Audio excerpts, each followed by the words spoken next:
Welcome to the Collecting Keys Podcast, the show where you'll learn how to use real estate to create massive income, not just passive income. Real estate doesn't have to be a get-rich-slow game. Listen to the country's top real estate operators, and you'll have all the tools you need to replace your W-2 income and go beyond in under 12 months. Ready to take things to the next level? Let's jump in with our hosts, Mike DeHaan and Dan Austin, for today's episode of the Collecting Keys Podcast. All right, Mark Horton II from Fayetteville, North Carolina. You guys were just like right as rain talking military for like the 10 minutes pre-show here. So I know nothing about you.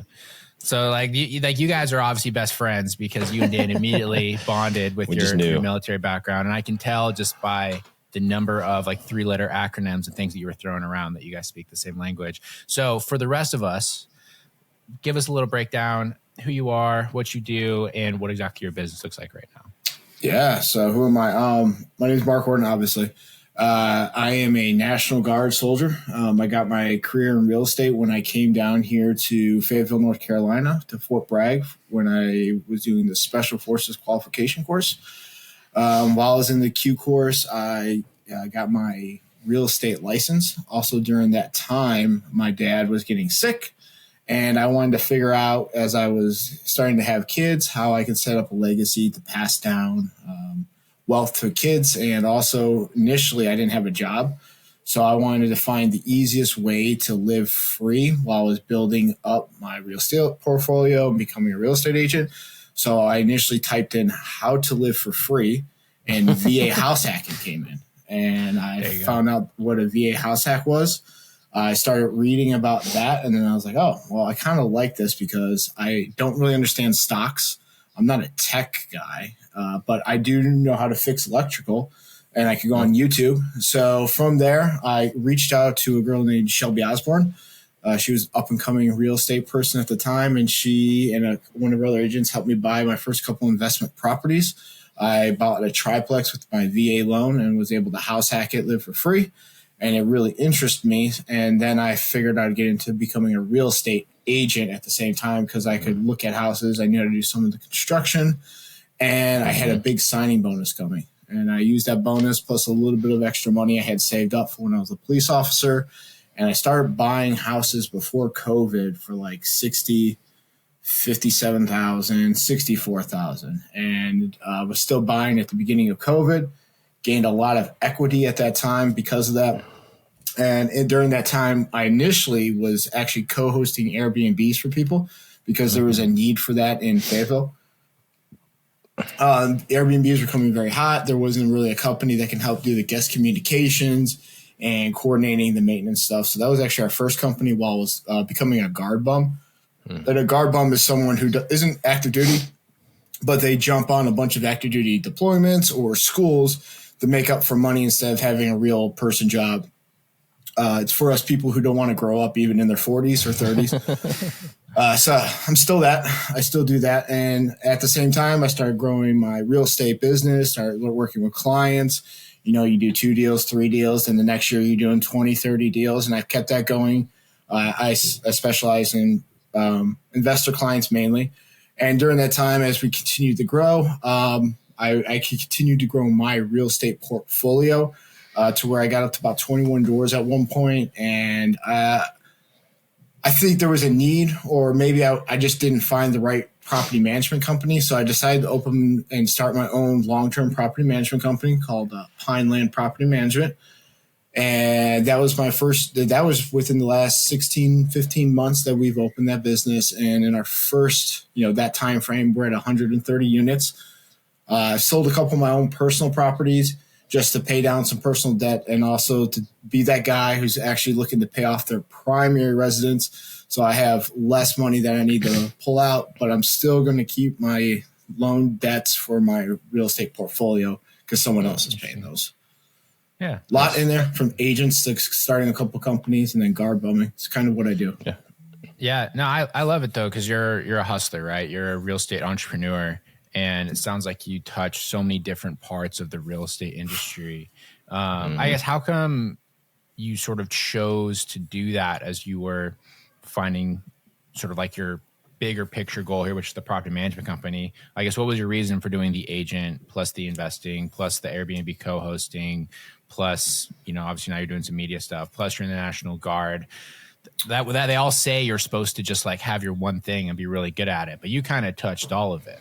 Were you being an opportunist? Were you like unsure what you wanted to do? So prior to this, I was a police officer, and in 2020, a lot of things changed, and I didn't feel like going back to that career. Yeah. So I started looking for opportunities where I thought I could cut through. I thought there was less competition to initially get my ground foot to where people knew me. And I looked at those opportunities, and being an agent that knew a lot about investing, about Airbnbs, and being in a new space was my first initial getting my foot on the ground. It brought a lot of people and made my name very familiar to where even experienced agents reached out and talked to me about it because it wasn't something they really wanted to get into. So now my name's in their phone book. And once we grew, kind of became very good at that, we opened up our doors to long-term property management, and all those people that knew me or we had helped out were like, oh, this guy's been very good. We're having some issues. Maybe we'll try him. Or, hey, I know this guy. And it opened us to grow a lot faster because we were known in the area already. Mm-hmm. So initially it was opportunity where there was less competition because I didn't have a marketing budget that I thought I needed to advertise to get some of these bigger clients or clients coming in or the experience.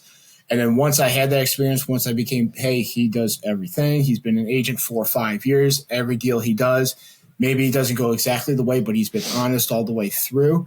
Then when we opened up to a more traditional long-term property management and a real estate firm, people are like, oh, we know him, and they moved over.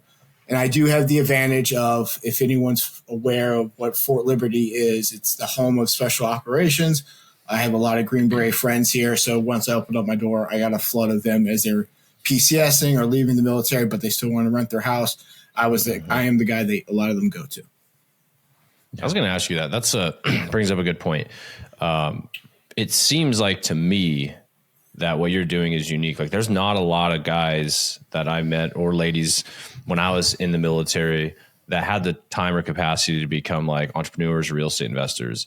Is what you're doing unique and you're now able to provide that service to these folks? Or is this kind of like a common thing nowadays, real estate investing within like, especially the special ops community, where you're training and deploying, doing things that take a lot of your mind power? And that's one of the reasons why I left the military, was like, I just couldn't see doing what I wanted to do while I'll still in active duty. So is it common, or are you kind of one of the only guys that doing it? So that question initially, I could say, yeah, it's very common but that's because just the people I surround myself with. Sure, I honestly think there's not enough guys who are doing it. These guys get these huge sign bonus. They, instead of maybe investing in a real estate property, they go buy a truck or they go buy the nice RV. I do know quite a few guys who maybe don't do the whole thing like me, but hey, I'll buy my house in cash. All right, I'll go buy my next house in cash. I'll buy my next house in cash. And they're going to leave the Army 5-10 houses in cash, collecting an extra $10K plus an Army retirement. Those are what I see more common, where they're, chipping away over 20 years, maybe have 5 or 6 houses. And I think that's more common, but having a full business, I think it just takes too much time. Where I really see guys that do it is when they move from off of a team and they're coming more to Fort Bragg to be, or Fort Liberty, educational, where they're teaching the courses now, where they have a very set schedule. They're not on the, they're not on the rotation schedule anymore. And where they can have the time to do a side hustle or a business, or maybe they're just doing painting and stuff like that. That's where I see it right now. Okay. Yeah. Fascinating. Yeah. I think that's relevant to people that are not in the military as well. You said it seems like it's common to you because you surround yourself with people like that. It's just like the old adage that if you surround yourself with, 4 broke people, you're going to be the 5th one. Right? Yeah. You surround yourself with 4 alcoholics, you're going to be the 5th one. Right? It's the same thing. And then once you get outside of that bubble,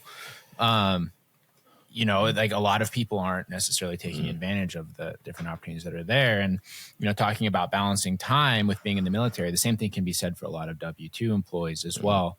Like if people have this like really strict shift work, we get a lot of people from different trades and things that are working hourly. And they're like, I have no flexibility with my day job. I have to be fully engaged, like, 8 to 5 with that. And I'm trying to do a real estate business.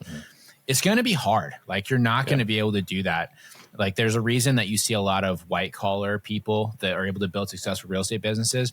They typically do have a decent income, which helps. But it's also because they sit in an office and do fuck all every day.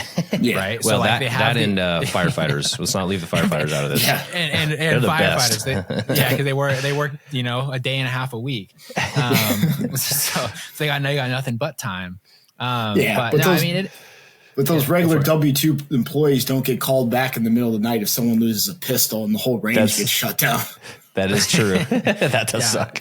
Yeah. So, there's things like that. But, there is like a lot of crossover though with successful entrepreneurs, especially in the real estate space with the military.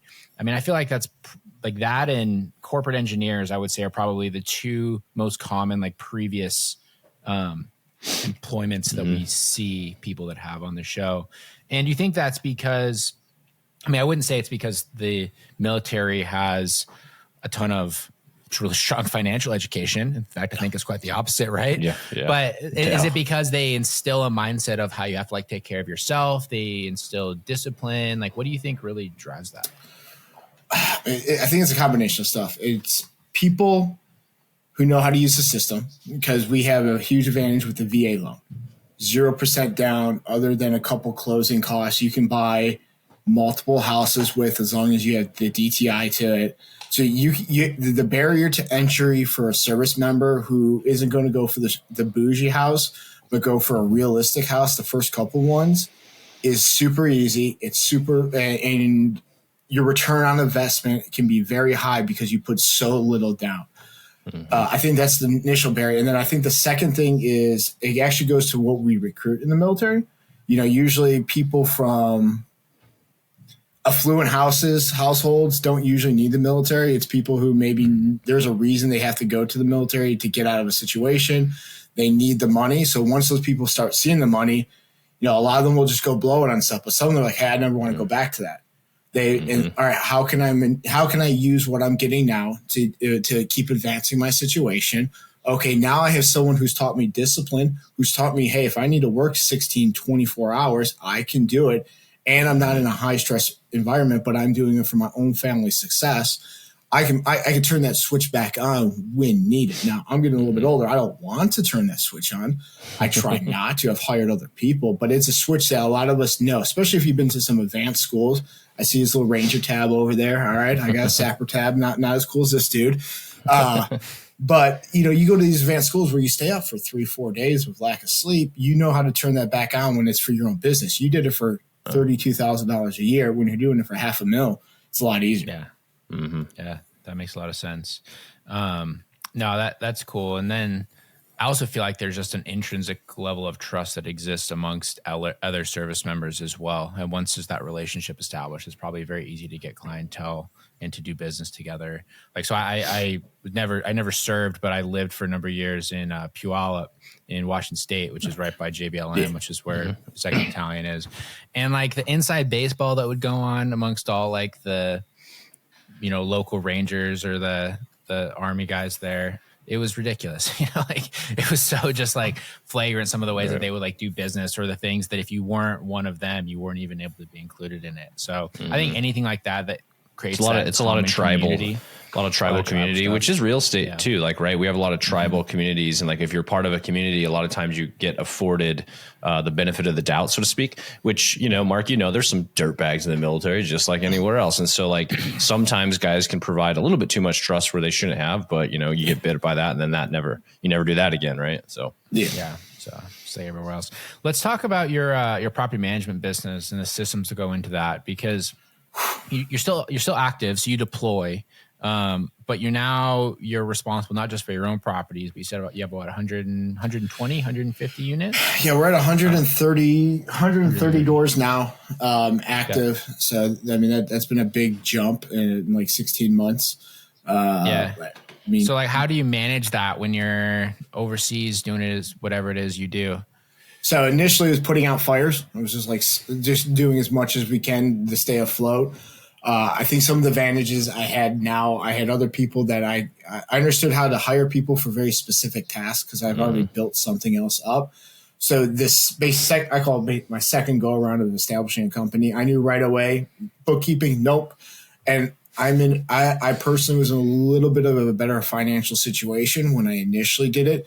So I was okay with not taking a profit for 6 to 8 months from the company, but I was able to pay the bookkeeper and the CPA right off the bat, never touch it. My books are reconciled from day one perfectly to follow all the regulations for the North Carolina Real Estate Commission. I review them, but it was sight out of mind. They do all the work. I go in there and fix them. That was first, right? Second person, bringing someone that can handle some of the contracts, some of the back-end systems, and developing a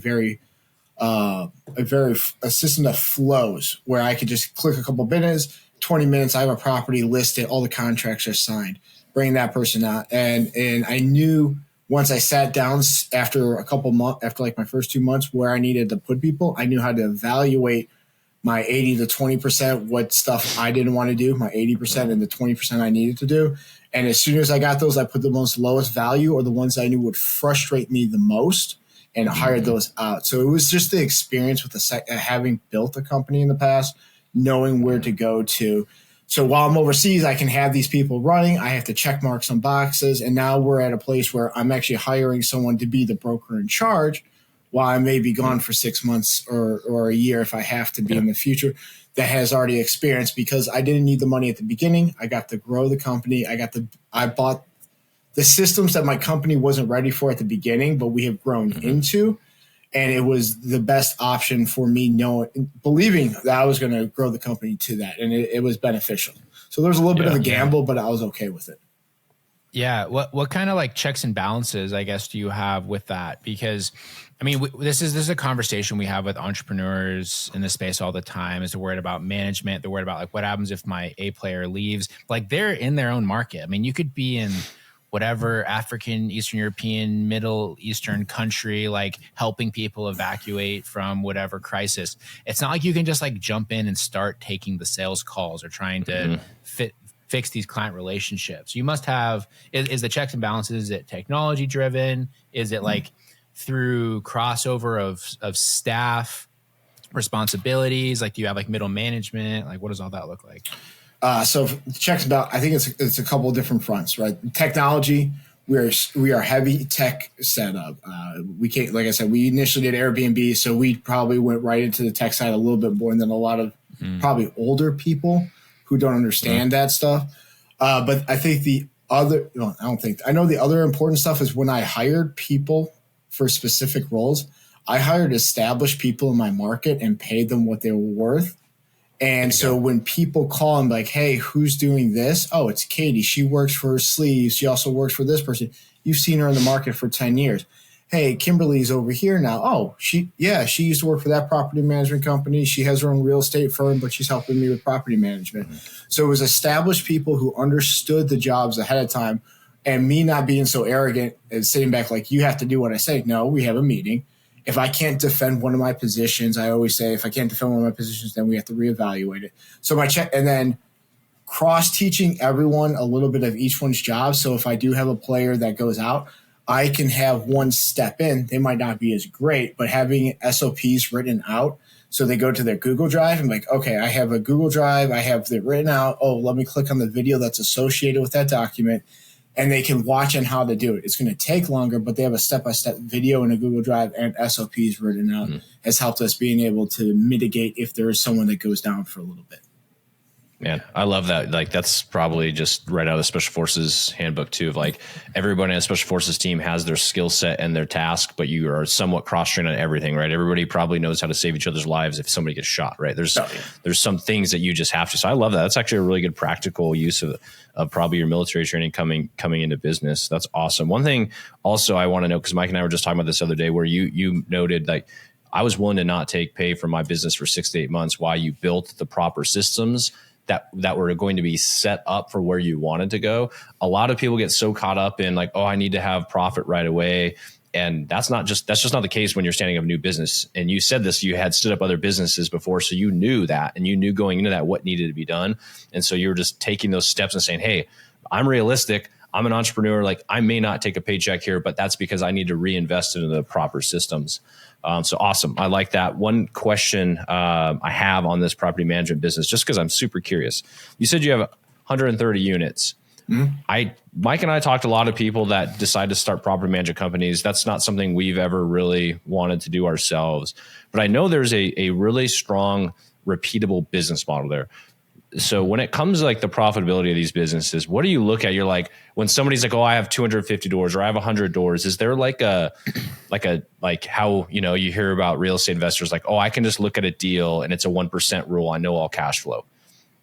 Is there something within property management you're looking for metric wise? You're like, oh, 100 doors equals like this much for me from a business profitability standpoint. So just because we have very basic fee structure, I know that I need to be cash flowing to where at minimum $100 a door.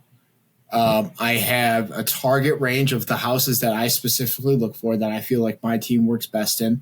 Mm-hmm. Not too low, not too bougie, right in the middle. Mm-hmm. I call them the E5, E6, E4 houses, you know. Gotcha. That nice, hey, I can get a nice sergeant in there with his family for a couple of years, mm-hmm. maybe 2 or 3. I got a guy coming for one of the courses here. I can get him in for 2 years. Those are the houses that I look for. So I know that I might have a little bit more turnover than maybe some houses that maybe have a government subsidy, those houses. But I'm going to have the people that are going to pay. Also, I look for those are the ones I'm looking for. So they're going to be low maintenance costs. I won't have to pay a lot to have my maintenance people come out there. But the metrics I'm looking for, minimum $100 a door. And I know with our systems how much that will come out to being profitable for me. Right. That's awesome. That's good to know, because I've always wondered that, right? Because there is an underlying business model, and it's not necessarily just get as many doors, right? It's how profitable can I be per door with the systems I have in place. Yeah. And the distance from where I live. I have a map out where I won't go any further. Oh, nice. Good to know. That's huge as well. When it comes to property management like that, what do you think is like the level that another investor should be at in terms of like door count, portfolio size, like before they should be looking to take it in-house, kind of like you did, versus just having everything offloaded to a property management company? I don't think it's like how many doors. I think it's you knowing yourself. If you're someone that can't communicate with these people, you got to be able to go in and wine and dine someone that's paying $900 and wine and dine someone that's paying $2,500 a month. I think it's your own personal capabilities. Maybe it's beneficial for you to just be making the money buying houses and not dealing with the contractors. So it's going to be your personal situation, what you want. Maybe you have 50 properties, but you don't want to touch them. You just want to go work your tech job and just come over and be able to hand over the properties and just collect your check. You don't want to have to deal with that. So I say it's going to be dependent on your time. It's going to be dependent on your personality more than your doors. That's what I would say, because it just might not be beneficial. It might be, I'm doing this so I can spend time with my family. My office is at my house. So if me and my wife rotate, I can watch the kids. She watches the kids are in daycare. It's going to be what your goals are overall for your life, and making sure you have those contracts. I think the biggest thing is having contractors that you respect and know. Yeah. And that's hard if you're not in the grind all the time. Mm-hmm. Yeah, that makes sense. And I think, like you said, being obvious with your opportunity cost with it as well. This is one of the most like reoccurring questions that we get with people that are in our scale community. We have a community for investors looking to take their businesses to like 7 figures and beyond and really trying to grow. And so people start to accumulate assets very quickly. And we get people that are at like that kind of 10 to 15 to 20 unit range. And all of a sudden they're like, man, my property manager's like isn't doing that good. Like, or the other way, they're like, man, managing these properties is taking up so much time. And regardless of where they're at, it seems to be in like that 10 to 20 unit point where they decide that they're going to do the opposite of whatever they were doing before. But the problem is that now distracts them from being able to do things that's going to make them more money. but they're just like trying to seek optimization. And it's just such a weird way. And I think you're right. It probably comes down to people's personality, what they want to do, if they have the connections. And ultimately, I think that if they want to do any of it themselves, they need to focus on making it like a business, like you have done, right? Where you're bringing in people, you're willing to pay them the appropriate amount of money, you're putting systems in place. Otherwise, it's kind of like a giant waste of time and effort. Yep. So that's cool though. Yeah. Well, the cool thing about what you're doing too is so you get to stress test your systems when you do deploy or have to go to training. And, like Mike deploys too, but he just deploys to vacations to Africa for a month at a time. So it's a little bit different than your deployments. But the point I'm making is when you're gone physically, you find out where your holes in your system are and you get to plug them. A lot of people don't ever figure that out as the CEO or the owner of their business because they're always there as like a safety net for their staff. And so what you're doing, you really have to be able to step away and let things happen because you might not be able to talk to somebody or text them for a few days at a time, if not longer. Yeah. So there is a technique that even for me, I found out even when I was an agent to my first company to this was I always make sure the first time I'm gone, I go to a gentleman's course school where I'm gone. But I might have my cell phone on the day, cell phone at lunch, so I can put out some of the fires. And then every weekend after that course, we're resetting up things where I'm investing. Yeah. Right, dipping your toes in, so to speak. Yeah, exactly. Sorry, my dog. No, you're worries, good. You're good. You're good. No, you're good. It happens. So that's what happens when you do a live show. It's not in a studio. Right. Yeah.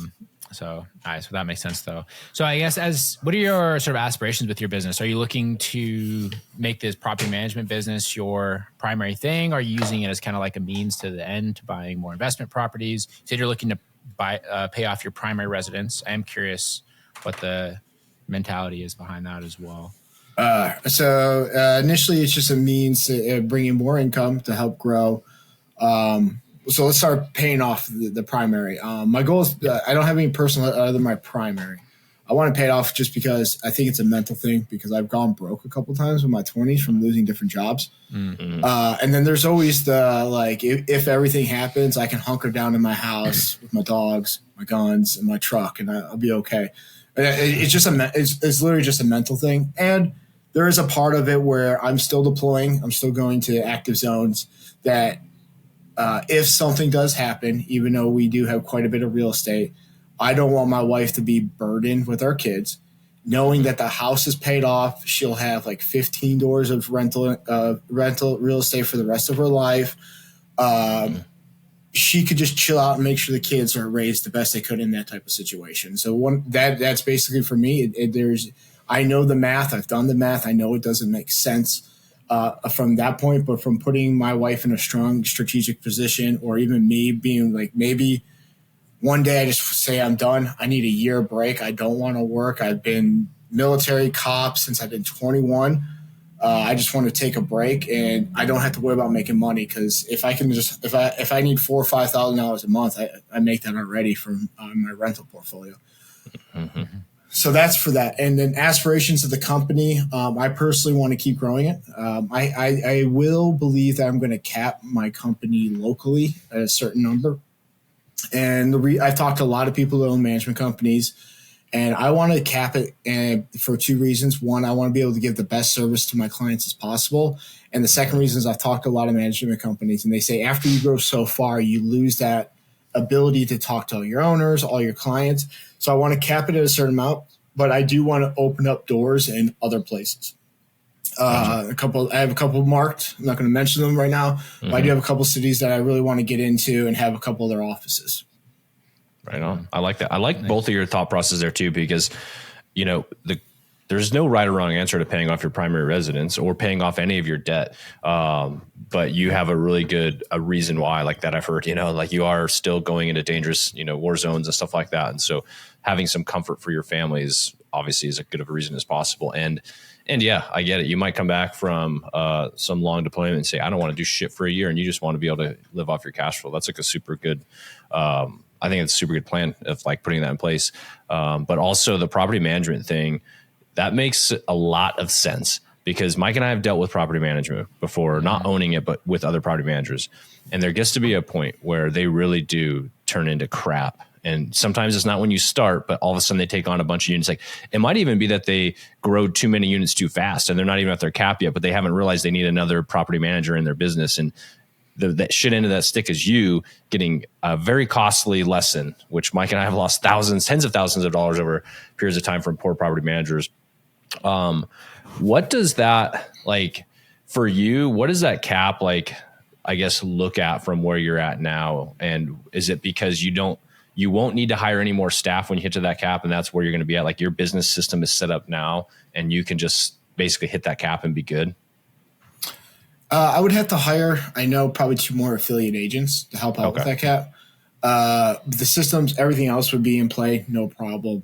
And so before this, I had property management of my own properties, and I had some issues. And that was one of the reasons I started my own company. Mm-hmm. And that's why we're doing the cap, is because I want to keep that quality. And it also puts me in a position to where if a landlord or owner of the property isn't doing the maintenance that I want to have a high standard to, it's okay. You can walk away after the end of your contract. I know there's going to be someone else that's willing to do the same stuff and be under my roof because we have a good reputation. That's my reason. I love that. No, I love that. And that's kind of what I was going to get at too, is like, there's property management companies in Spokane that are closed to new clients. And I love the fact that you can fire your clients when you're at a point in your business where you're like, I'm going to fire the people I no longer want to work with. That means you're doing something right, because you have that confidence that you have done such a great job that there's a demand for your services. Yeah. I mean, and I don't know, you say you cap it off, but we all know how it goes. You're an opportunist. You'll get to that number. 2 weeks later, some dude with like a 40-unit portfolio is going to be like, hey, I heard from Jimmy that you have a great business. You're going to be like, well, damn, I guess I'm opening it up again. Right? It's just one guy. It's just one more client. He's got a whole bunch of them. But I'd rather open that up in Florida somewhere. Yeah, there you go. There you go. Yeah, nice. But awesome. Well, good stuff, Mark. Right on. So we're going to dive into our end of show questions here. We ask the same 3 questions for everybody that comes on the show.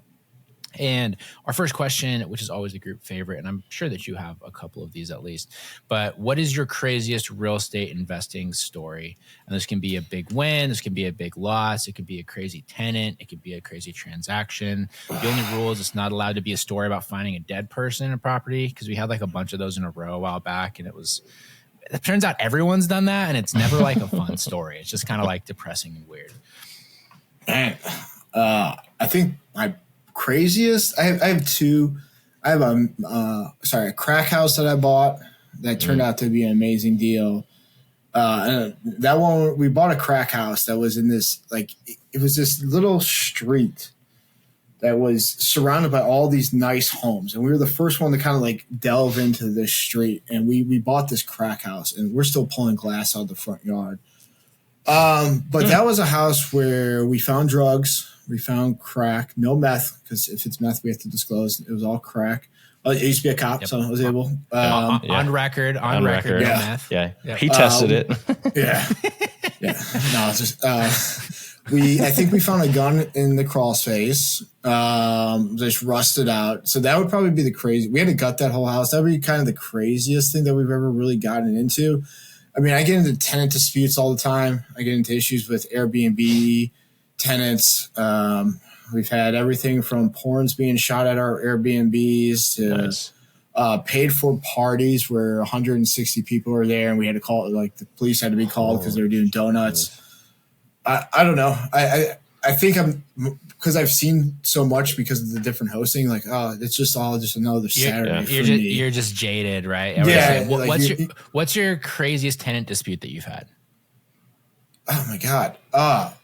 That's the one that immediately comes to your mind where you're like, fucking Shannon. I already know who it is. They left the property early, trashed it, reported us to like the real estate commission because we didn't give them the security deposit back. We came back clear. Then somehow we believe someone broke in afterwards and flushed a bunch of toys down our toilets to clog them up while we were re-renting it. It was my son. He came over and did that. Yeah. Don't know who it was. Don't know who it was. They completely trashed it. Then now they're trying to sue us because we didn't give them back. Even though after we came back, we were clear because we had eventually evicted them. So we weren't going to pursue them in small claims, but now that they're already paying for us to go to small claims with a lawsuit, we just dropped the countersuit. So, I mean, that was kind of the situation. I'm a little bit more hands off on that one because that's in an LLC that I own with partners. So but that's probably the craziest one right now. That an active lawsuit. That sucks. Yeah. I don't know if it's active just yet, but there's paperwork being sent back and forth from attorneys. Yeah, everyone's threatening each other. Yeah, Everyone's got their fists up ready to go, and then just like every other thing, it turns into. It's going to cost more over the $1,500. Totally. Yeah. That's the game, though, right? That's literally the game, and the lawyers are sitting there going, "Yep, just keep tapping up that bill." Yeah, exactly. So, but awesome. All right.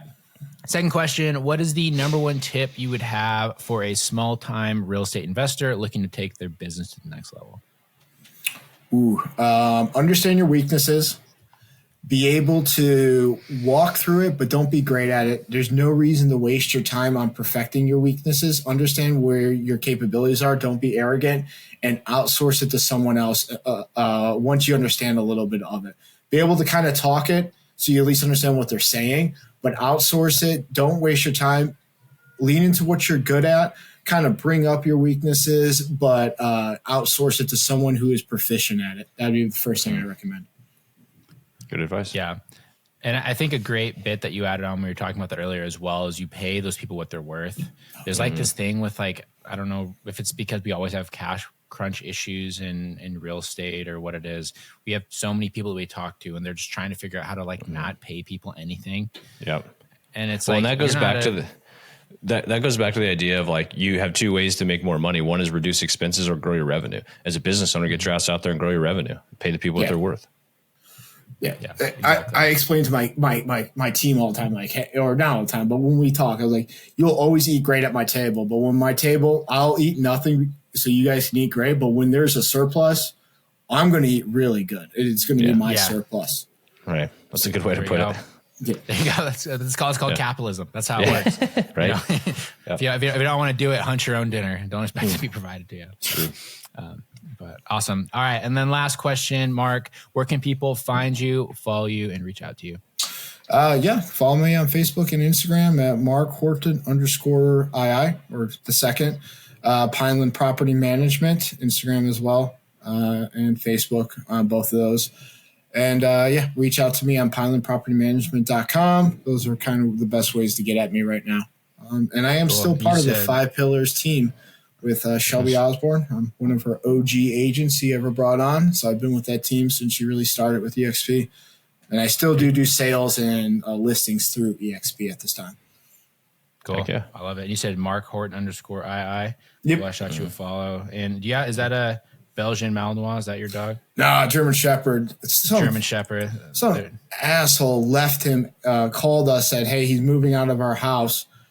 We showed up, that dog was just in the house. Oh, man. Oh, that's too bad. 95-pound German Shepherd. Yeah, it became full. He left all the paperwork, AKC, all the stuff. Didn't even tell us. Like, I just walked in, there was a dog. Called. He's like, oh, yeah, you can have him if you want. I was like, can you put that in writing? He said, sure. Puts it in writing in the email. So I took him and got him chipped and everything. And now he's at my house. Nice. Beautiful dog. Yeah, it is good dog. Yeah, the German Shepherds, Belgian Malinois, that's like the most like SF dog ever. Right. Yeah. They can sniff drugs. They can kill people. You just got to have a little bit of everything. I love showing up with him to houses because he goes down a lot of the calls with me, and I could just roll down the window on my F-150 and his head just sticks out. And I know he's just looking like kind of stupid, but there's a lot of people that are going like, oh, hey, he just has this fat head. Like, why is he looking at me that way? Yeah, right. He just wants to play ball, but they don't know that. Yeah, right. That's awesome. But awesome. Well, Mark, thanks so much for coming on the show, man. We really appreciate it. And you guys, if you are interested in growing a property management business, or you want to hear some pretty awesome military stories, you should hit up Mark on Instagram. You should him a follow because he had some off the record stuff that he told us before the show. You can't ever know. You can't ever know about it. But if you change some digits, he'll probably hop on a phone call and give you some breakdown on things. So either way, Signal. people come on these. Exactly. On Signal. There you go. There you go. Or whatever the Trump one is that like no one's supposed to track. I don't know. I have no idea. Truth Social. Social media. Truth Social. Whatever. Is that it? I don't know. Yeah. But people come on these shows because they want you to engage with them. So don't be shy. Reach out. Shoot him a follow. Shoot him a DM. And he'd probably be happy to help you out with whatever you're working on. So run on. Well, Mark, thanks so much again for coming on the show. And everybody, thanks for listening. And we'll talk to you guys next week. Thanks, Mark.